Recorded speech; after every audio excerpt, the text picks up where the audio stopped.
Halo rekan-rekan Kopermat Jatiranwat. Selamat pagi, selamat hari Minggu, dan selamat hari Paskah. Yes, today is Easter Day. Walaupun setiap harinya kita harus bersukacita karena itu Tuhan yang perintahkan ya dalam hidup kita. Tapi hari ini adalah hari yang spesial buat kita semua, orang percaya. Jadi yang diberikan oleh pengurus Kopermat, tema maksud saya untuk video kali ini adalah berani berkorban untuk sesama. Nah, namun sebelumnya seperti biasa kita akan minta bimbingan dari Tuhan. Kita akan berdoa dulu. Kita berdoa. Bapa, kami mau ucap syukur untuk hari ini karena Tuhan telah berikan begitu banyak sukacita dalam hidup kami anak-anak-Mu. Saat ini ya Bapa, kami mau mendengarkan firman-Mu dengan beribadah secara online. Karena situasi yang membuat kami seperti ini ya Bapa, situasi di mana ada pandemi virus saat ini yang sedang melanda tidak hanya Indonesia, tapi juga dunia. Turunkan Roh Kudus agar kami bisa fokus dan mau turut apa kehendak-Mu saja ya Bapa. Buang semua kedagingan kami, kosongkan kami dari keinginan duniawi, agar kami bisa mengerti apa yang menjadi kehendak-Mu saja. Hamba juga memohon penyertaan-Mu ya Bapa, supaya apa yang keluar dari mulut hamba berasal daripada-Mu saja. Alkitab berkata, iman timbul dari pendengaran, dan pendengaran akan firman Kristus. Untuk itu ya Bapa, kami, anak-anak-Mu siap mendengar. Haleluya, amin. Oke, kita buka Alkitab kita dari 1 Yohanes 3 ayat 11 sampai 18 ya. Kasih terhadap saudara sebagai tanda hidup baru. Ya. Ayat 11. Sebab inilah berita yang telah kamu dengar dari mulanya, yaitu bahwa kita harus saling mengasihi, bukan seperti Kain yang berasal dari si jahat dan yang membunuh adiknya. Dan apakah sebabnya ia membunuhnya? Sebab segala perbuatannya jahat dan perbuatan adiknya benar. Janganlah kamu heran, saudara-saudara, apabila dunia membenci kamu. Kita tahu bahwa kita sudah berpindah dari dalam maut ke dalam hidup, yaitu karena kita mengasihi saudara kita. Barang siapa tidak mengasihi, ia tetap di dalam maut. Setiap orang yang membenci saudaranya adalah seorang pembunuh manusia. Dan kamu tahu bahwa tidak ada seorang pembunuh yang telah memiliki hidup yang kekal di dalam dirinya. Demikianlah kita ketahui kasih Kristus, yaitu bahwa ia telah menyerahkan nyawanya untuk kita. Jadi kita pun wajib menyerahkan nyawa kita untuk saudara-saudara kita. Barang siapa yang mempunyai harta duniawi dan melihat saudaranya menderita kekurangan, tetapi menutup pintu hatinya terhadap saudaranya itu, bagaimanakah kasih Allah dapat tetap di dalam dirinya? Anak-anakku, marilah kita mengasihi bukan dengan perkataan atau dengan lidah, tetapi dengan perbuatan dan dalam kebenaran. Sampai sedemikian jauh pembacaan kita pada video kali ini.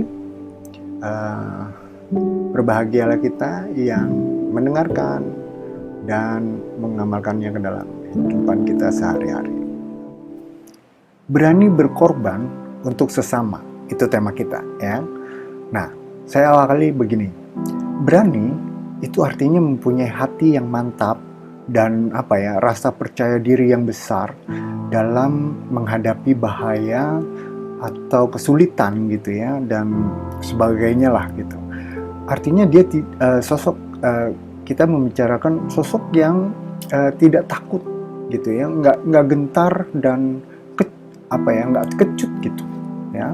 Nah, kalau kita mau ambil contoh misalnya ini bulan April kan ya, pahlawan nasional kita merayakan Era Kartini misalnya. Nah, Era Kartini itu salah satu pahlawan nasional yang memperjuangkan dengan tindakan berani. Apa yang dia perjuangkan? Dia memperjuangkan hak-hak dari wanita pada zaman itu, begitu ya, yang cukup ditekan begitu. Nah, dia tindakan berani dari era Kartini itu banyak sekali menghasilkan hal-hal yang baik saat ini, gitu ya. Contoh-contohnya misalnya ya salah satunya era Kartini menghasilkan Kartini pada saat ini tentunya ya. Misalnya Ibu Susi ya, Menteri Kelautan, lalu ada Ibu Rini Sumarno misalnya ya, BUMN pada waktunya itu, lalu ada Bu Retno Marsudi ya, Menteri Luar Negeri, dan yang terakhir mungkin Bu Sri Mulyani ya, cukup mewakili era Kartini saat ini. Bagaimana mereka bisa berpikir melebihi dari orang-orang yang kebanyakan orang begitu. Mereka menghasilkan kebijakan yang sangat berpengaruh, berimpact gitu ya, dengan kehidupan masyarakat Indonesia tentunya. Hal yang kedua adalah berkorban. Buat saya, berkorban itu artinya dua hal, sebuah tindakan dan korban itu sendiri begitu ya. Kalau kita mau berefleksi, tarik ke belakang begitu ya, kita ingat di Kejadian 4 ayat 1-16 itu ada kisah tentang Kain dan Habel, di mana yang kita tahu Kain dan Habel mempersembahkan korban bakaran kepada Tuhan, dan lanjutnya Kain korban bakaran yang ditolak oleh Tuhan, berbeda dengan Habel yang diterima oleh Tuhan. Lalu Kain karena rasa sirik tadi membunuh Habel adiknya sendiri. Nah, pertanyaannya adalah kenapa Tuhan menolak ya korban sesembahannya Kain? Kita bisa lihat di Kejadian 3 ayat 21 bahwa Tuhan Allah membuat pakaian dari kulit binatang untuk Adam dan Hawa, manusia dan istrinya, lalu mengenakannya kepada mereka. Nah, Habel tahu betul bahwa Tuhan sangat menyukai korban bakaran atau persembahan yang berasal dari makhluk hidup begitu ya. Lalu kalau kita tarik ke depan sedikit, kita bisa menemukan kisah daripada Abraham yang diminta oleh Tuhan untuk melakukan persembahan gitu ya, korban bakaran di atas gunung, yaitu korban bakarannya adalah Ishak, anaknya sendiri begitu, anaknya daripada Abraham. Nah, di perjalanan Ishak, karena dia anak yang cerdas, dia tanya nih, ayah, sudah ada kayu bakarnya, sudah ada altarnya, kenapa korban bakarannya nggak ada? Dia bilang Tuhan yang akan menyediakan. Begitu dia yakinkan Ishak pada saat itu. Tapi Abraham itu yakin sekali bahwa apa yang dia lakukannya dengan dia taat kepada Tuhan, dia tahu Tuhan adalah Tuhan yang sejati dan dia akan memberikan jawaban atas segala semua pergumulan, permasalahan yang dia punya begitu. Lalu ketika Abraham akan menghunuskan pisaunya kepada anaknya Ishak, Tuhan menghentikan tindakannya. Seperti yang diyakini oleh Abraham, Tuhan menyediakan korban bakarannya, yaitu anak domba yang terjerat di semak belukar begitu.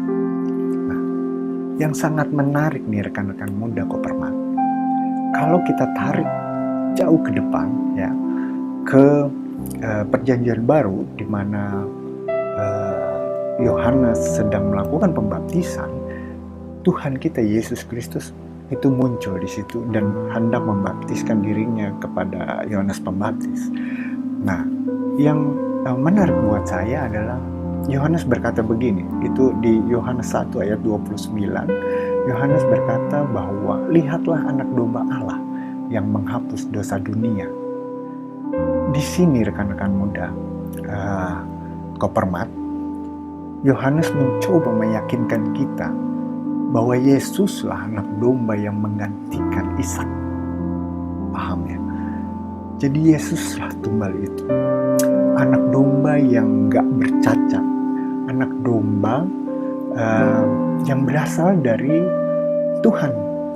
Jadi Alkitab berkata, Dia telah mengirimkan anaknya sendiri turun ke dunia supaya kita yang percaya kepadanya gak perlu binasa. 2 Korintus 5 ayat 15 mengatakan, dan Kristus telah mati untuk semua orang, supaya mereka yang hidup tidak lagi hidup untuk dirinya sendiri, tetapi untuk Dia yang telah mati dan telah dibangkitkan untuk mereka. Rekan-rekan muda Kopermat yang dikasihi Tuhan, yang saya percaya begini, perlu alasan yang sangat kuat dan besar untuk melakukan tindakan pengorbanan atau menjadi korban itu sendiri ya. Jadi perlu alasan yang begitu besar gitu ya untuk bisa melakukan tindakan pengorbanan. Kalau nggak ada alasan itu, nggak mungkin ada pengorbanan. Jadi yang perlu kita pahami, alasan Tuhan untuk mengorbankan anaknya itu pasti sangat besar, apalagi untuk kita manusia yang hina, yang tercela ini, yang begitu banyak dosa. Pasti Tuhan punya alat yang besar. Karena kasih-Nya yang besar, Tuhan melakukan tindakan pengorbanan dengan mengirimkan anaknya sendiri untuk menebus dosa-dosa kita. Bicara tentang Paskah, bagi kita umat percaya adalah merupakan mahakarya besar Tuhan. Paskah adalah peristiwa yang sakral yang di dalam hidup Yesus sendiri gitu ya, yang tercatat di dalam keempat Injil di Perjanjian Baru, Matius, Markus, Lukas, Yohanes ya, semua saling menguatkan. Tercatat dengan jelas bagaimana kisah sampai kebangkitan atau Paskah itu sendiri. Karena Paskah buat kita orang percaya adalah bukti nyata bahwa Yesus adalah Tuhan yang mengalahkan segalanya. Bahkan maut pun Dia kalahkan. Haleluya.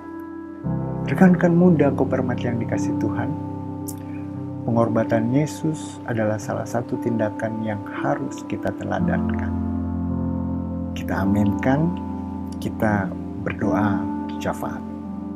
Tuhan ajarkan kami untuk selalu bisa berbagi terhadap sesama kami, dan dalam setiap tindakan kami selalu bisa mencerminkan apa yang Tuhan kehendaki dalam hidup kami. Dan terlebih Tuhan, ini semua kami lakukan untuk kemuliaan Tuhan saja. Tuhan, kami juga mau berdoa untuk rekan-rekan Kopermat, untuk kesembuhan yang sedang sakit, proses pendidikan di sekolah, kuliah, proses kelulusan, pendaftaran kuliah, keterbatasan finansial untuk melanjutkan kuliah Bapak. Dan rekan-rekan Kopermat yang sedang mencari kerja, ya Bapak, kami serahkan ke dalam tangan-Mu saja. Kami juga berdoa untuk keluarga kami, orang tua, nenek, kakek, kakak, adik, keluarga besar, bahkan tetangga-tetangga kami dan seluruh saudara kami dimanapun mereka berada, agar diberikan kesehatan, keselamatan, sukacita yang datang daripada-Mu saja. Tuhan, kami juga mau berdoa untuk Mako Kopermat GKP Jatiranggon, Bapak Laudi Saktibaiin. Banyak yang sudah beliau lakukan Tuhan untuk jemaat-Mu di GKP Jatiranggon ini, pada khususnya ya Tuhan saat ini untuk perkembangan pelayanan di komisi kami, Komisi Pemuda Remaja. Biarlah Tuhan saja yang akan menjawab semua doa pribadi beliau kepadamu. Karena kami percaya ya Bapak, Tuhanlah yang punya kuasa dalam hidup kami untuk mengabulkan segala harapan dari Bapak Odi. Tuhan, kami mau berdoa untuk semua pengurus Kopermat Jatiranggon agar selalu teguh dalam setiap rencana pelayanan, sehingga segala kemalasan diubahkan menjadi sukacita dan ketulusan akan melayani-Mu saja. Dan berkat-berkat Tuhan seraya melimpah bertabur dalam setiap kehidupan pribadi para pengurus Kopermat ya Bapak. Kami juga mau berdoa untuk gereja beserta pengurusnya, pelayan-pelayan gereja, pendeta kami, Pendeta Debbie Wardianti, majelis jemaat, komisi pelayanan, panitia gereja, koster, sekretariat, keamanan, semua pelayan-pelayan Tuhan yang bertugas di gereja. Kami berterima kasih atas semua yang mereka sudah buat ya Tuhan, dan lakukan untuk Tuhan dan untuk gereja, terutama di situasi pandemi COVID-19 ini. Berkati mereka seperti Tuhan memberkati kami yang ada di sini. Kami juga mau berdoa untuk situasi pandemi Corona COVID-19 ini ya Bapa, yang juga melanda dunia ya Bapa. Kami berdoa untuk kesembuhan buat yang terkena virus corona, secara khusus untuk semua petugas kesehatan, dokter, suster, perawat, administrasi rumah sakit, obat-obatan, sehingga penjaga dan petugas kebersihan di rumah sakit ya Bapak. Secara umum juga kami buat petugas dan relawan yang tetap beraktivitas di luar rumah untuk kenyamanan banyak dari kami ya Tuhan. Kami mohonkan doa kami ini ya Tuhan di dalam nama Tuhan Yesus Kristus, Sang Penguasa kami. Haleluya. Amin.